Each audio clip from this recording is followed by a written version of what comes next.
So, Jean-François, we've been talking a little bit about this whole tuition fiasco, because I think it's fair to call it that now. Hmm. And then today, the news, La Presse reporting that the government has now decided, look, if you're a Francophone speaker and you're from France or Belgium or Switzerland, come on here, study in Quebec, and we're going to give you a big break. We're going to treat you like you're a local, and you'll pay the same thing that a local, a Quebecer, would pay to go to school here, which is about 70% less than what they're paying right now. So I have a couple of questions. Number one, if the government's contention has been they need money for underfunded French universities, why would you cut that money, number one? They're paying more than most people. And number two, what about Francophone speakers from anywhere other than France or Belgium or Switzerland? I mean, there are French speakers across. Who made the proposal more in line with your question than with what we know of the announcement that they will make at some point. But the reason is there have been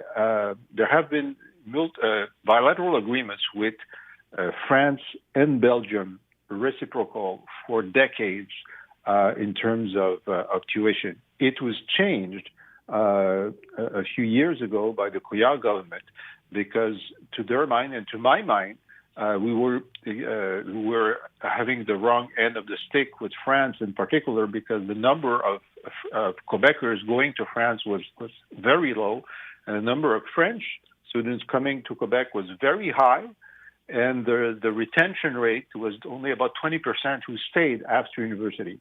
And a number of them also are going to McGill, and so they're coming here to learn English, and then they go back to France, and then we paid for that.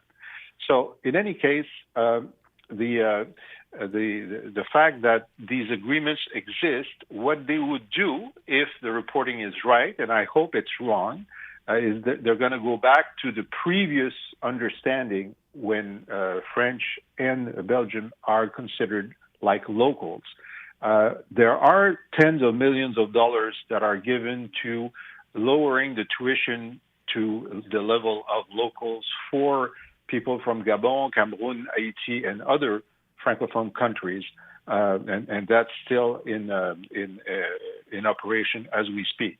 My idea is that you should have changed all of that and say, listen, if you have good grades in a French school anywhere in the world, we'll give you access as a local here, provided that you commit to staying in Quebec for the 5 years after your diploma, something like that.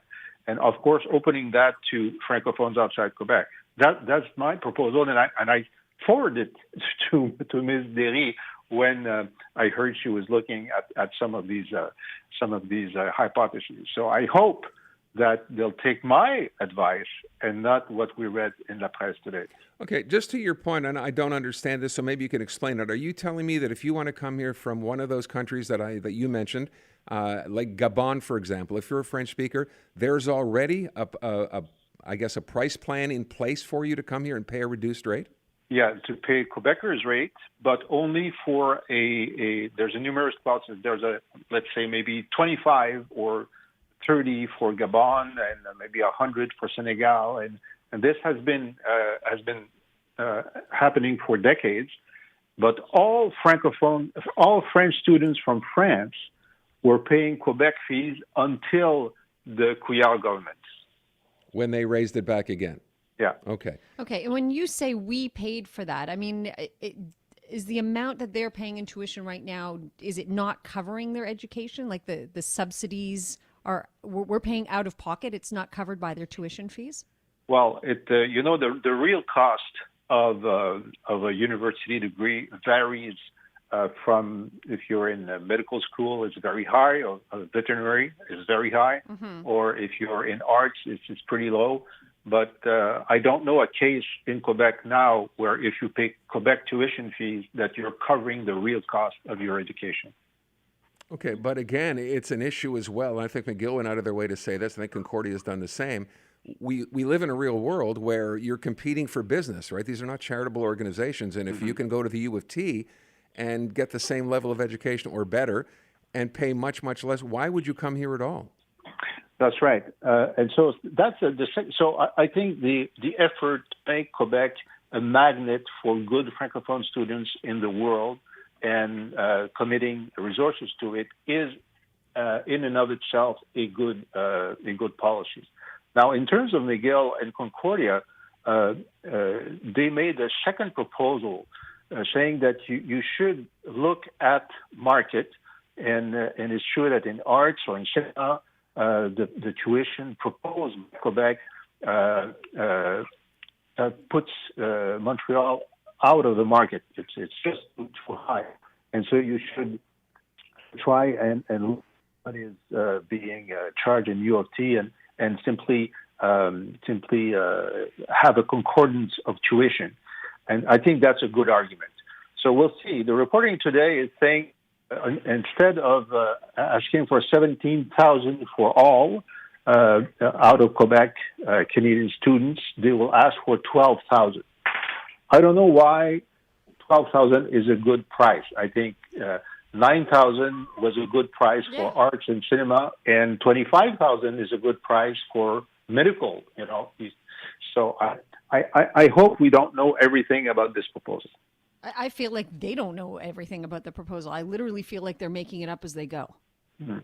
But the other thing that is interesting is that they're taking up the offer of McGill and Concordia, which they said, well, we will teach French to 40% of our non-Francophone students. And the Quebec government, according to the reporting, will say, no, we want you to make this for 80% of your non-Francophone students. And if there are costs to that, we'll participate in the costs. I think this is a very fruitful conversation. So let's see. Again, I'm just kind of trying to understand this. So the university is saying we'll take it up to a 40% level. This is to reach a francization level of 6, I guess, right? Grade Yeah. 6, And they're saying, well, we want 80%. And I wonder, I kind of asked the question earlier on, if that's the case and you're coming to an English university here, does it even make sense? Why not just go to a French university? Well, maybe some will decide to switch completely, but my point is that if you have a diploma from McGill and Concordia, the main purpose of these universities is to prepare young adults to the local job market, and the local job market requires operational French. Now, if you're a foreign student and you come to McGill, well, you know that part of the McGill curricula is to learn French as well. This can be an impediment, but this can be a selling point as well. Okay. All right. Well, before we run out of time, I just want to ask if you share, let's switch to the strikes, but specifically the teachers. Do you share the optimism of François Legault and Sonia Lebel that they're on the brink of wrapping this up and that kids might be back in school by Monday? Well, if Sonia Lebel says they're close to an agreement, I don't know why she would lie. But I think it's very unwise for the premier to say that kids will be back in school on Monday, because first he's upping the expectation, and if in the end negotiations can stumble on some issue that we thought that was settled but is not really settled when you write it down, and so it was very important for him to say that, and in fact it reinforces the union's position, because they say, how? Now the premier is on the record. His credibility is on the line for an agreement before Monday, so we'll ask for a bit more, because now, he put his hand in the grinder. So I think it was a very incompetent thing to say. Just say, listen, we're seeing advances, goodwill on both sides. We hope for a quick agreement, and let it lie.